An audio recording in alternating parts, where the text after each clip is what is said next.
So today we'll be doing the practice question of physics of chapter 1 and chapter 2 till Newton first law of motion. ठीक, ये पहला question दिया है regarding distance and displacement. A cyclist travels from center O of a circular park of radius 1 kilometer and reaches point P. O से start किया, P तक गया. After cycling 1/4 of the circumference along PQ, 1/4 of the circumference कितना होता है 2 pi r. तो कितना travel करा इसका 1/4, इसका 1/4 करेंगे तो कितना आ जाएगा πr/2. ही returns to the centre of the park Q to O, Q से A मतलब Q से चल के O तक वापस आ जाता है. टोटल टाइम कितना लगा 10 मिनट. चलो कोई अच्छी बात है. तो कह रहा है कैलकुलेट नेट डिस्प्लेसमेंट. अब देखो O से स्टार्ट किया, घूमकर वापस O पर आ गया, तो कितना डिस्प्लेसमेंट होगा बेटा? Zero. Very good. Displacement zero हो गया. तो पहला पार्ट आपका जो फर्स्ट पार्ट है उसका आंसर हो गया जीरो. फिर कह रहा है द एवरेज वेलोसिटी. वेलोसिटी कितनी आएगी बेटा? जीरो. जीरो, क्योंकि डिस्प्लेसमेंट जीरो है. थर्ड कह रहा है एवरेज स्पीड. क्या कह रहा है? Average speed, B average. क्या फॉर्मूला है? Total distance travelled upon total time taken. Total distance कितना हो जाएगा? ओ से पी प्लस पी से Q plus Q to O. Distance तो जीरो होता नहीं है. Upon total time 10 minute. अच्छा, टाइम मिनट में है और सारी डिस्टेंस किलोमीटर में, तो अपन ऐसा कर लेते हैं कि टाइम को अपन आवर में कन्वर्ट कर लेते हैं. तो ये हो जाएगा 10 मिनट हो जाएगा 10/60, है ना. मिनट को आवर में कन्वर्ट करने के लिए डिवाइड बाई 60. सबकी वैल्यू पुट कर दो. ओ से पी है 1 किलोमीटर. अच्छा, पी से क्यू कितना है? Circumference 2 pi r. और कह रहा है 1/4 ऑफ सेमी सर्कल. तो सेमी सर्कल ऑफ सर्कल, तो सर्कल का सरकमफ्रेंस होता है 2 pi r, मतलब पूरे लेंथ की बाउंड्री. और उसका अगर 1/4 सेक्शन चलेगा तो ये कितना आ जाएगा? 2 pi r/4. 2 1 सा 2 2 सा. तो ये वैल्यू हो जाएगी πr/2. पाई आर की वैल्यू है 1/2 प्लस फिर से Q से O कितना है 1 किलोमीटर अपॉन 1/6. फिर से 1 + 1 कितना हो जाएगा 2 प्लस पाई की वैल्यू कितनी होती है 3.14 ले लो डिवाइड बाय 2. ठीक है. अब सुनो 3.14 को 3 मान लो. ठीक, राउंड ऑफ कर दो. और 1/6 तो 3/2 कितना आता है 1.5. 2 + 1.5 कितना आएगा? ये आएगा 2 + 1.5 3.5. अब ये 6 डिनोमिनेटर के डिनोमिनेटर में, तो ये कहाँ चला जाएगा? ऊपर. तो 3.5 इंटू 6. तो आपका आंसर आ गया 6 5 = 30, 0 का 3, 6 3 = 18, 21 किलोमीटर पर आवर. आ गया आपका answer. Total distance travelled upon total time take. Clear है Akshata? Arsalan. Yes. Okay. Next question.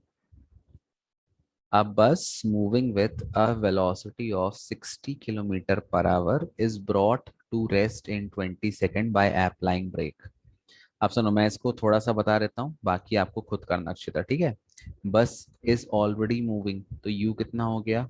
u हो गया 60 किलोमीटर पर आवर. कह रहा है इज ब्रॉट टू रेस्ट, तो v कितना हो गया 0. फिर कह रहा है और क्या बोल रहा है यहाँ पे?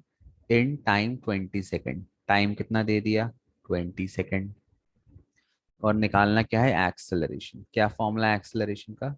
v minus u/t.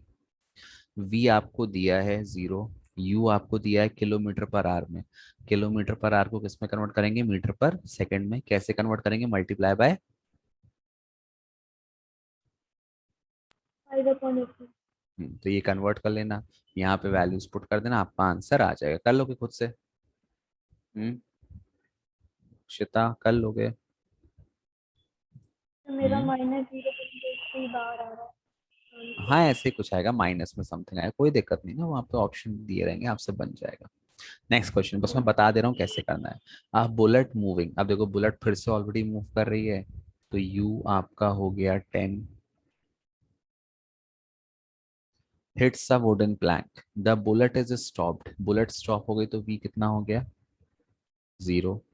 When it penetrates the plank through 20 centimetre, कितना डिस्प्लेसमेंट हुआ इसका 20 सेंटीमीटर।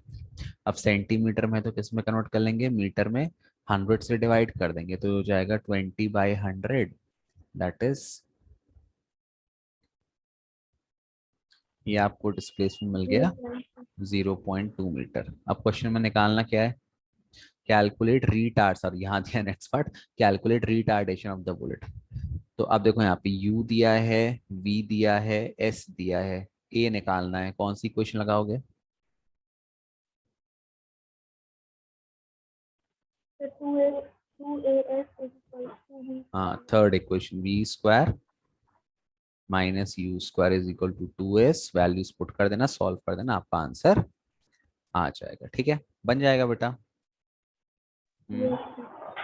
चलो ये क्वेश्चन अच्छा है, देखो, a train moves from one station to another in 2 hour time, if speed time graph during the motion is shown in figure, ये figure में दिया हुआ है, determine the maximum acceleration during the journey. अच्छा ये बताओ सबसे ज्यादा एक्सेलरेशन कहाँ पे हो रहा है, किस पार्ट ऑफ ग्राफ में हो रहा है,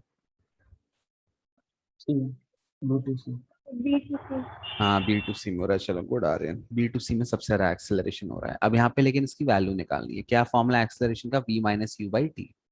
B पर जो रफ्तार आएगी वो इनिशियल होगी, C पर जो वेलोसिटी आएगी वो फाइनल होगी, और सॉरी हाँ, और जो टाइम होगा वो कैसे निकालोगे, 1 में से 0.75 माइनस कर दोगे। तो यहाँ पहले देख दो, इनिशियल वेलोसिटी हो गई, अच्छा सब किलोमीटर पर आवर में दिया तो किलोमीटर पर आवर में रहने दो, कन्वर्ट करने की जरूरत नहीं है।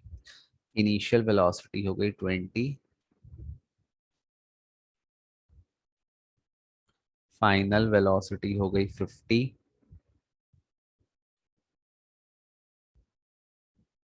और टाइम कितना हो जाएगा बेटा 1 माइनस 0.75, तो 1 माइनस 0.75 कितना आएगा 0.25. हाँ 0.25।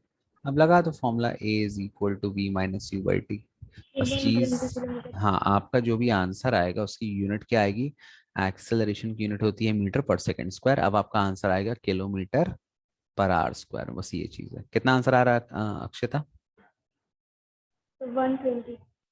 हाँ 120 सही है, वेरी गुड, 120 आपका आंसर आएगा, गुड। कर लेना बैठ के आ रहे हैं, ठीक है, आराम से घर में। Next, which part of the graph shows uniform motion, बताओ। a to b. Oh, very good, यहाँ पे वेलोसिटी कांस्टेंट वो है uniform motion A to B, next good. Next, which part of the graph shows retardation, c to d. C to D. जहाँ पे रफ्तार कम हो रही है वो रिटार्डेशन, तो ये सी टू डी आपका आंसर हो गया, very good. In what time does the train achieve maximum speed, सबसे ज्यादा रफ्तार पाने में कितना समय लगा उसको, 50, समय समय 1, 1 आवर है ना, यहाँ पे 0 था, और 1 घंटे में उसकी मैक्सिमम रफ्तार है 50, ठीक। Next, also calculate the distance cover during the time interval from 0 hour to 0.5 hour. अच्छा अब आपको पता है कि स्पीड टाइम ग्राफ का एरिया क्या देगा, डिस्टेंस, तो आपको डिस्टेंस कवर करना है 0 से लेके 0.5 तक, कैसे निकालोगे, लिख देना, distance will be equal to area, कौन सा फिगर बन रहा है ये, ए बी सी डी, इसको ई मान लो, ई एफ इसको जी मान लो, चलो, तो एरिया ऑफ ट्राइंगल, कौन सा ट्राइंगल लोगे, ओ ए जी, क्या फॉर्मूला एरिया ऑफ ट्राइंगल का, half half of, into height into base. 1 to base. Half of base into height, अब बेस कितना यहाँ पे आ जाएगा 0.5, और हाइट कितना आ जाएगा, Height हाई 20, 20, हाँ बस 20. ध्यान देना कि जो आंसर आएगा वो किलोमीटर में आएगा, ठीक है, मीटर में नहीं आएगा। Yes. तो मल्ट कितना आ रहा आंसर बताओ, So 5. 5 Yes. आ गया आंसर, सो इजी, बन जाएगा question. Yes, Yes, sir. sir. Next, area under velocity time graph shows, क्या देता है वीटी ग्राफ का एरिया, Acceleration. Acceleration. अरे वीटी ग्राफ का एरिया, स्लोप नहीं, Displacement. डिस्प्लेसमेंट यार, स्पीड टाइम ग्राफ का एरिया डिस्टेंस, और वेलोसिटी टाइम ग्राफ का area displacement. What does speedometer record, average speed और इंस्टेंटेनियस स्पीड? क्या रिकॉर्ड करता है? एवरेज। नहीं, एवरेज। नहीं यार, एवरेज क्या होती है, सुनो। जैसे मैंने कहा राजधानी ट्रेन की स्पीड है 150 किलोमीटर पर आवर, तो क्या वो हर समय इसी रफ्तार से चलती है? नहीं चलती है, स्टेशन में रुकी, फिर धीरे धीरे चली, फिर स्लो हुई। तो एवरेज मतलब एक अनुमान है कि उसने पूरी जर्नी किस रफ्तार से ट्रैवल की, वो एवरेज होती है। जो स्पीडोमीटर होता है गाड़ी का, तुम जैसे स्पीड बढ़ाते हो रफ्तार वैसे ही बढ़ जाती है ना, वो बढ़ती है ना, और जैसे छोड़ दो तो रफ्तार कम हो जाती है। तो वो हर इंस्टेंट, एवरी इंस्टेंट और हर क्षण का आपको स्पीड बता, इंस्टेंट मतलब आपका एक पर्टिकुलर टाइम पीरियड, एक क्षण। तो इंस्टेंटेनियस स्पीड मतलब हर एक पर्टिकुलर टाइम की स्पीड। तो जो स्पीडोमीटर है वो हर एक पर्टिकुलर टाइम की स्पीड दिखाता है, एवरेज स्पीड नहीं दिखाता है। एवरेज कब निकालते हैं? जब एक टोटल डिस्टेंस दिया और टोटल टाइम दिया, कि मैं सतना से रीवा गया, मैं खूब रास्ते में आराम से नाचते घूमते गया, होटल में खाना ना खाते गया, और सपोज डिस्टेंस है 60 किलोमीटर, और इस पूरे डिस्टेंस को कवर करने में मुझे लग गया 3 घंटा। तब निकालेंगे ना total distance travelled upon total time. लेकिन हर समय मेरी जो भी मतलब यहाँ आंसर कितना आएगा, 20 किलोमीटर पर आवर, ये मेरी एवरेज आ गई। तो क्या रफ्तार मेरी हर समय यही थी? हर समय यही थोड़ी थी, कभी तेज होगी, कभी स्लो होगी, कभी जीरो होगी। तो इस इंस्टेंट स्पीड देता है स्पीडोमीटर, एवरेज स्पीड नहीं देता। ठीक है, बन जाएगा। हम्म। चलो मैच द कॉलम करो।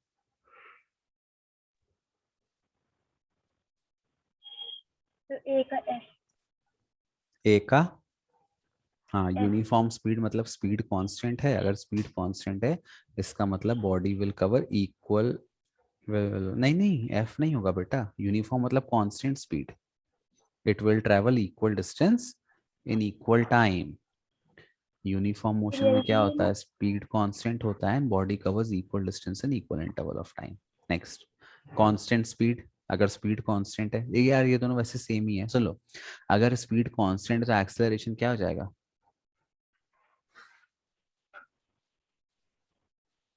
भाई? अगर जीरो, अगर स्पीड कांस्टेंट है, आप उसी रफ्तार से चले पड़े हो, तो एक्सेलरेशन आपका जीरो हो जाएगा। तो दूसरे का ये हो गया। तीसरे का यूनिफॉर्म एक्सेलरेशन सुन लो। यूनिफॉर्म एक्सेलरेशन मतलब एक्सेलरेशन कांस्टेंट है। इसका मतलब क्या होता है? अगर मैंने कहा एक्सेलरेशन 2 है, तो इसका मतलब ये हुआ कि हर सेकंड बॉडी की रफ्तार किस हिसाब से बढ़ रही है। हाँ, तो क्या होगा यूनिफॉर्म एक्सेलरेशन का, बताओ answer. T C, equal velocity T, change. हाँ टी, हाँ, इक्वल वेलोसिटी चेंज। सुन लो, अगर एक्सेलरेशन यूनिफॉर्म है इसका मतलब object will change its velocity by equal amount in equal interval of time. Next, non uniform acceleration,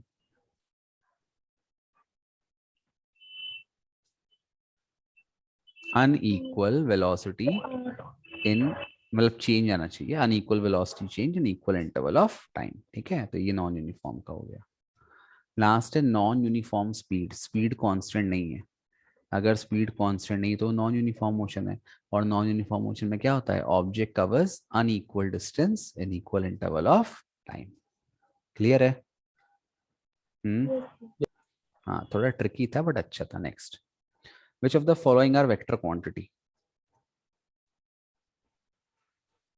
velocity and acceleration. Very good, ये multiple choice है, देखो इसमें मल्टीपल चॉइस में भी दो आंसर सही है, तो वेलोसिटी और एक्सेलरेशन, ऐसे क्वेश्चन आते हैं आईआईटी में। नेक्स्ट, चलो नेक्स्ट करो मैच द कॉलम आराम से। Slope of distance time graph क्या देता है? Change in velocity. ए का क्यू। डिस्प्लेसमेंट देता है वेलोसिटी। वेरी गुड, ठीक है। वेलोसिटी टाइम ग्राफ का स्लोप क्या देता है? Acceleration. Very good. Area under velocity time graph क्या देता है? Displacement. Displacement. Area under acceleration time graph, हाँ अब देखो ये सवाल अच्छा दे दिया। अब देखो ऑप्शन तो दो बचे, चेंज इन वेलोसिटी और स्पीड। देखो यहाँ पे अगर मैं 80 ग्राफ बना दूं, जैसे सपोज 80 ग्राफ मैंने बना दिया, ये 80 ग्राफ ऐसा है, ठीक है। किसी ने कहा इसका एरिया निकालो, तो कैसे निकालोगे एरिया? है मान लो रेक्टेंगल बन रहा है तो लेंथ इनटू ब्रेथ। तो मान लो मैंने इसको लेंथ मान लिया, तो लेंथ क्या शो कर रहा है? टाइम। और मान लो इसको मैंने ब्रेथ मान लिया, तो ब्रेथ क्या शो कर रहा है? ये एक्सेलरेशन शो कर रहा है। तो एरिया कितना आएगा, एरिया आएगा एक्सेलरेशन इनटू टाइम, ये आपका एरिया आ जाएगा।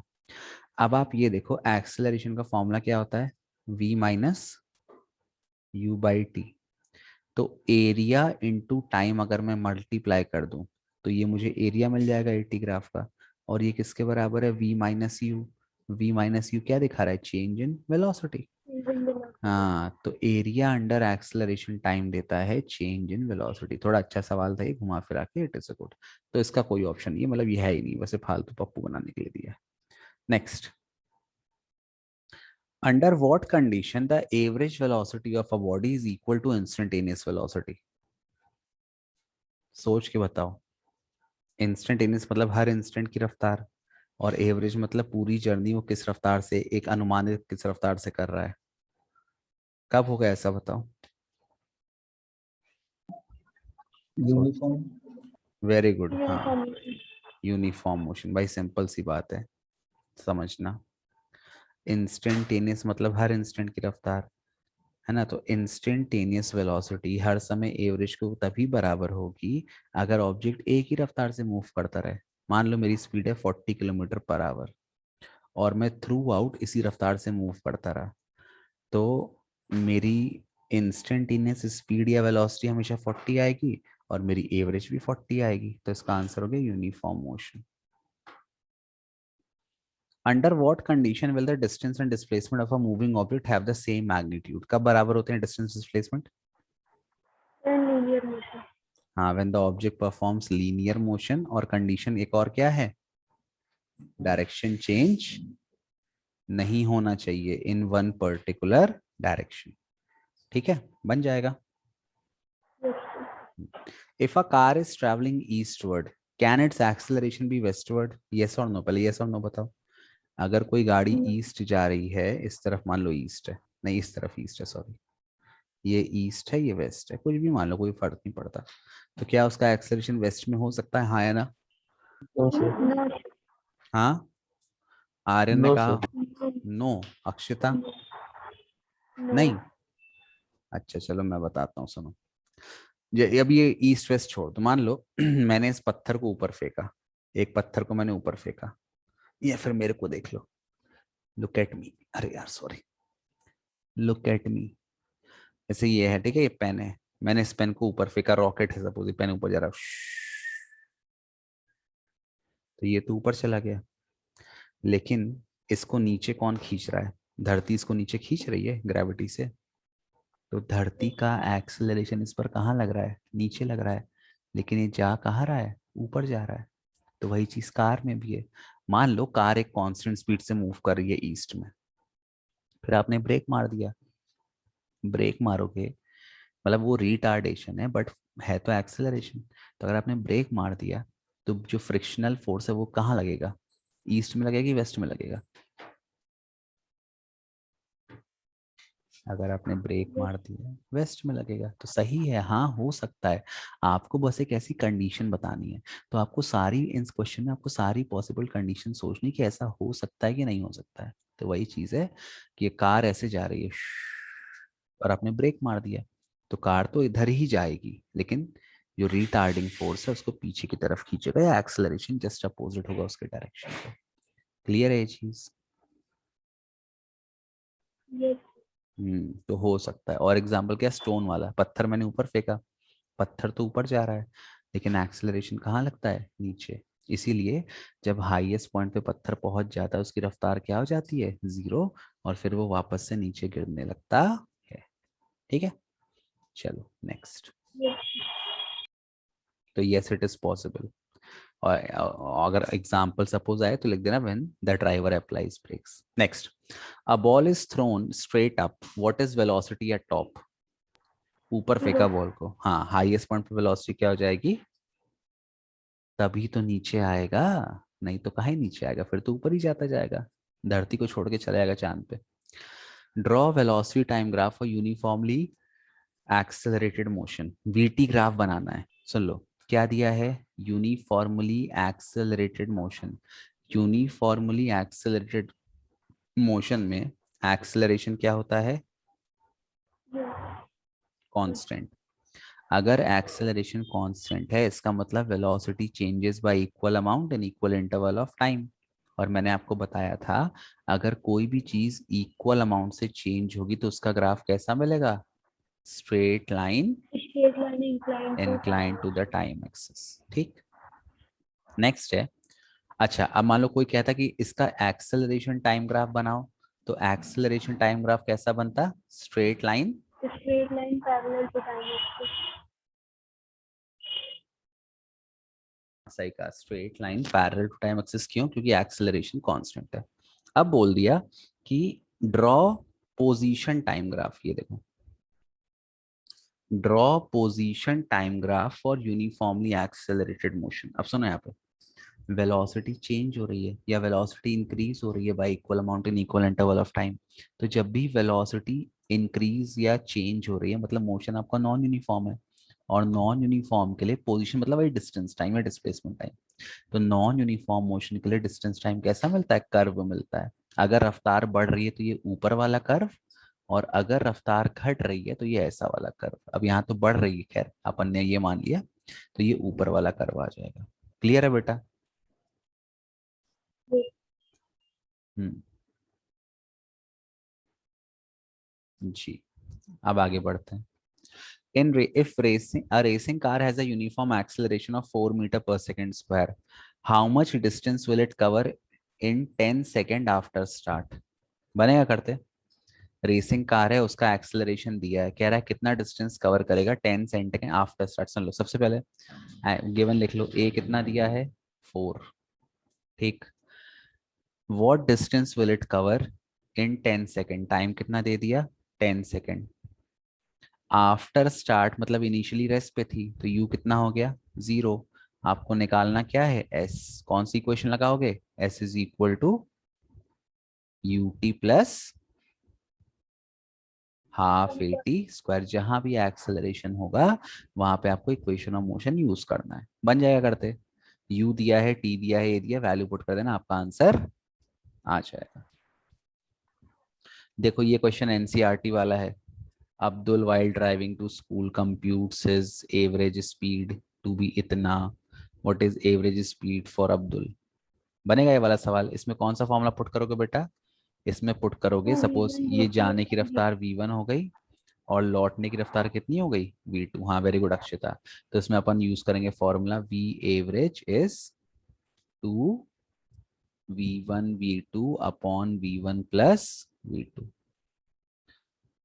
टू मतलब ये v1 v2 मतलब कैसा है? ये एक्चुअल फॉर्मूला ऐसा है, जब साथ में लिखा हो तो 2 × v1 इसका मतलब ये है अपॉन v1 प्लस v2। ये फॉर्मूला कब लगाना है?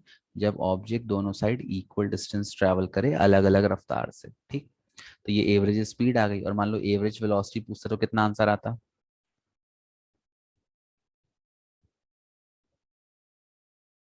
0 आता ना। 0। क्यों? क्योंकि अब्दुल ने जहाँ पे स्टार्ट किया वो वहीं पे वापस आके डिस्प्लेसमेंट 0 हो गया। Next, what can you say about motion of an object if its speed time graph is a straight line parallel to time axis? Graph ऐसा है मतलब यूनिफॉर्म। स्पीड क्या है? कांस्टेंट। और अगर स्पीड कांस्टेंट है मतलब मोशन कौन सा है? यूनिफॉर्म। इसका dt ग्राफ कैसा बनेगा? इसका dt ग्राफ ऐसा बनेगा, object covers equal distance and equal interval of time, और इसका एक्सेलरेशन कितना होगा? 0। यूनिफॉर्म मोशन में एक्सेलरेशन 0। चलो ठीक है, ये क्वेश्चन अच्छा है। नेक्स्ट वाला, the velocity time graph shows the motion of a cyclist. Find acceleration, velocity and distance covered by the cyclist in 15 seconds. सबसे पहले एक्सेलरेशन निकालना है। अब तुम ध्यान से देखो, ये जो वीटी ग्राफ है कैसा है? It is parallel to time axis, मतलब वेलोसिटी क्या है? कांस्टेंट। और अगर वेलोसिटी कांस्टेंट है तो एक्सेलरेशन क्या होगा? हाँ, तो पहले का आंसर आ गया, एक्सेलरेशन है 0। बिना सॉल्व किया आप सीधे लिख दो। Second, its velocity. 15 सेकंड पे वेलोसिटी कैसे निकालोगे? यहाँ से परपेंडिकुलर ड्रॉ कर दो 15 सेकंड से। ये परपेंडिकुलर कहाँ मिला ग्राफ को? जाकर यहाँ पर कितना आ रहा है? ये 20। तो सेकंड का आंसर हो गया वेलोसिटी इज 20 कांस्टेंट। ओके, और लास्ट कह रहा है the distance covered by the cyclist in 15 second. अब सुन लो, फिर से वीटी ग्राफ दिया है, स्पीड टाइम। तो स्पीड टाइम ग्राफ में अपन कैसे डिस्टेंस निकालते हैं? By finding the area under the graph. तो इसको ओ मान लो, इसको ए मान लो, इसको बी मान लो और इसको सी मान लो। जिस भी टाइम पर बोला है ना निकालने को, वहां से आप बस एक परपेंडिकुलर ड्रॉ कर दो ग्राफ पे। मान लो अगर ग्राफ ऐसा दिया होता, ये सपोज ऐसा दिया होता, फिर मान लो यहाँ पे 4 सेकंड दिया होता और ये वीटी ग्राफ दिया होता, बोलता कि 4 सेकंड में कितना डिस्टेंस कवर किया, तो आप यहाँ से एक परपेंडिकुलर ड्रॉ कर देते। क्लियर है ये चीज? अब ये एरिया कौन सा बन गया फिगर? ये रेक्टेंगल बन गया। क्या होता है area of rectangle? Length into breadth. इसको मैंने लेंथ मान लिया, तो लेंथ कितना आ गया? 15। और ये जो हाइट है, अगर मैं इसको ब्रेथ मान लूं तो ब्रेथ कितना आ जाएगा? 20। 15 टू ज़ा 30। आंसर आ गया 300 metre. Such an easy question. Clear है ना? इजी है ना? हाँ चलो next question. If a body moves with uniform velocity, मतलब वेलोसिटी कांस्टेंट है, तो कौन सा इसमें बात सही है बताओ? ए बी सी डी में कौन सी बात सही है? कौन A सच zero बोल? two क्या? A and B. Very good. सुन लो, अगर वेलोसिटी कांस्टेंट है तो जितनी इनिशियल होगी उतनी फाइनल है, वो सही बात है। एक चीज और, अगर वेलोसिटी कांस्टेंट है तो एक्सेलरेशन क्या होता है? 0। Very good Akshata.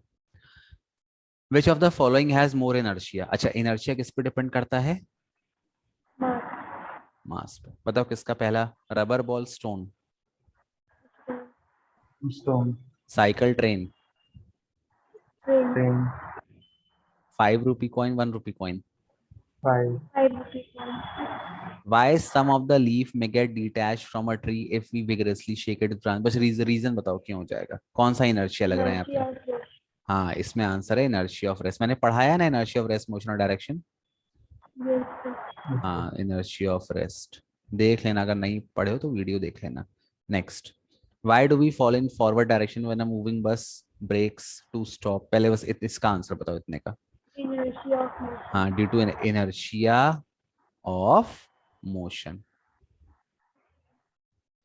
And fall backward when it accelerates from rest. पीछे क्यों गिरते हैं? Due to inertia of rest. Inertia of rest. Very good. Next, the inertia of an object tends to cause the object. क्या करता है inertia बताओ? Speed बढ़ाता है, स्पीड घटाता है, resist any change in state of motion, या D accelerate करता है? क्या बेटा? सी। Very good. इनर्शिया चाहता है कि ऑब्जेक्ट जैसा है वैसा ही रहे, उसके स्टेट ऑफ मोशन में कोई भी चेंज ना आए। अच्छा, when a car at high speed makes a sharp turn, the driver in the car tends to get thrown to the side opposite to the turn. This is due to which inertia? Inertia of direction. हाँ सुन लो, जहां भी ये sharp turn वाले question आएंगे तो आंख बंद करके आपको इनर्शिया ऑफ डायरेक्शन लिख देना है, ठीक है? समझाया भी था मैंने। Next, inertia is the property by virtue of which it cannot change by itself. All of it. हाँ, स्टेट ऑफ रेस्ट चेंज नहीं कर सकता, स्टेट ऑफ मोशन चेंज नहीं कर सकता, स्टेट ऑफ डायरेक्शन भी चेंज नहीं कर सकता, तो सही ऑप्शन है all of these. Very good Akshata. Next question, an athlete does not come to rest immediately after crossing the winning line due to? Inertia of motion. हाँ, इनर्शिया ऑफ मोशन, वो भागता ही रहता है। Next, when a carpet is beaten with stick, dust particle come out. This phenomena is an example of dash law of motion. कौन सा law of motion लग रहा है यहाँ पे? First law of motion. मैंने फर्स्ट पढ़ा है ये, Newton's first law of motion. और इनर्शिया कौन सा लग रहा है इसमें? Inertia of rest. हाँ, इनर्शिया ऑफ रेस्ट। अच्छा, एक चीज और, Newton's first law of motion को अपन और किस नाम से जानते हैं? What is the other name of Newton first law of motion? उसको अपन लॉ ऑफ इनर्शिया भी कहते हैं। क्या बोलते हैं? लॉ ऑफ, या तो लॉ ऑफ इनर्शिया बोलो या तो Newton first law of motion बोलो, बात एक ही है। क्लियर है? Yes. Next, a plate, a ball and a child all have the same mass. The one having more inertia is the? All have equal. all have equal। सुन लो, अगर mass same है तो inertia क्या रहेगा? Same, क्योंकि inertia मास पर depend करता है। When the driver of a fast moving car suddenly applies brake, the passenger in the car fall forward, fall backward Forward. or हाँ Full कहाँ forward. गिरेंगे? फॉरवर्ड. क्यों गिर रहे हैं forward? Forward. Due to inertia of motion. Lower part rest में आ जाएगा, but upper part which is initially at rest will continue to be at rest and we will fall forward. इसीलिए car में seat belt दी रहती है, नहीं तो हम शीशा पार करके बाहर बम्पर या रोड में पड़े रहेंगे. Type of inertia that tends to resist the change in case of athlete often jumps before taking a long jump. The inertia of rest. हाँ नहीं, रेस्ट नहीं बेटा, लॉन्ग जंप. लॉन्ग जंप में अपन दौड़ के आते हैं ना बहुत देर से, तो क्यों दौड़ के आते हैं? वहीं से खड़े खड़े लॉन्ग जंप क्यों नहीं कर देते हैं? Inertia of motion. हाँ, अगर वहीं से लॉन्ग जंप कर देंगे खड़े खड़े तो अपन रेस्ट में थे, तो अपनी बॉडी ज्यादा दूर जाएगी नहीं, वो तो रेस्ट में ही रहना चाहेगी. लेकिन अगर अपन दौड़ के आएंगे और खूब दौड़ के आएंगे मतलब अच्छी तेज, तो हमारी बॉडी मोशन में ही है और वो मोशन में ही रहना चाहेगी और हम बहुत आगे तक जंप कर सकेंगे. तो इसका आंसर है inertia of motion. Next. In case of uniform circular motion speed of object is, क्या होती है स्पीड? Constant, zero, changing. हाँ The constant. कांस्टेंट. थोड़ा तेज बोलो ना ब्रो, ये मेरा साउंड कम है ब्रो. एक मिनट, साउंड कम है. Next. In case of uniform circular motion velocity of object changes due to change in Direction. Direction. Very good. Direction change होता है इसलिए वेलोसिटी चेंज होती है. What is direction of acceleration in case of uniform circular motion? Uniform circular motion में जो acceleration लगता है उसका डायरेक्शन क्या होता है? सुन लो. यूनिफॉर्म सर्कुलर मोशन में ऑब्जेक्ट एक सर्कुलर ट्रैक में घूमता है, ठीक है, तो उस पर बेटा सेंटर की तरफ से एक फोर्स लगता है. सेंटर से वो फोर्स होता है सेंट्रीपिटल फोर्स. सेंट्रीपिटल फोर्स हमेशा सेंटर की तरफ डायरेक्टेड होता है, इसीलिए आपको ऑब्जेक्ट सर्कल में घूमता रहता है. जैसे आपने एक रस्सी ले ली, ठीक है, रस्सी में एक स्टोन बांध Yo-yo. लेना. रस्सी में एक स्टोन बांध लेना और स्टोन को ऐसे घुमाते रहना रस्सी के साथ. वो स्टोन तभी तक सर्कल में घूमेगा जब तक वो रस्सी से बंधा हुआ है. अगर रस्सी टूट जाएगी तो क्या फिर वो सर्कल में घूमेगा? नहीं घूमेगा, वो ऐसे टेंजेंशियली मूव करेगा, कहीं भी चला जाएगा. तो जो एक्सेलरेशन का डायरेक्शन है वो हमेशा कहाँ लगता है? सेंटर की तरफ लगता है. बन जाएगा. Yes. Yes, sir. तो the acceleration is always directed towards the centre. ठीक. अच्छा एक चीज और एक्सेलरेशन क्या होता है यूनिफॉर्म सर्कुलर मोशन में? कांस्टेंट होता है, जीरो, इंक्रीजिंग या डिक्रीजिंग?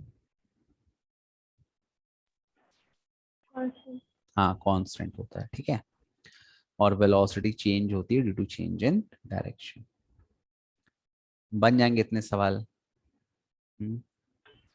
चलो, this Yes, was sir. The last question of today's class. Sorry मैं इसको शेयर करना भूल गया, मैं जो लिख रहा था वहां पे. हाँ तो ये आखिरी सवाल था. अब आराम से घर में बैठिए, जो आप पढ़ चुके हैं उसको रिवाइज करिए, है ना. बायो याद कर लो, केमिस्ट्री याद कर लो, फिजिक्स के क्वेश्चन लगा लो जो इन टेक्स्ट क्वेश्चन है और जो एनसीईआरटी वाले क्वेश्चन है वैसे ही क्वेश्चन आएंगे वहां पे. हाँ वैल्यूज चेंज हो सकती है, लैंग्वेज थोड़ी चेंज हो सकती है. ठीक है, चलो फिर बंद करें आज के लिए. Okay Thank you, sir. चलो, thank you, all the best. हाँ आराम से करना, ज्यादा जल्दबाजी मत करना, बहुत टाइम लगेगा पेपर सॉल्व करने के लिए, सोच समझ के करना. ठीक. चलो ओके, बाय बाय बेटा, good night, all the best, bye.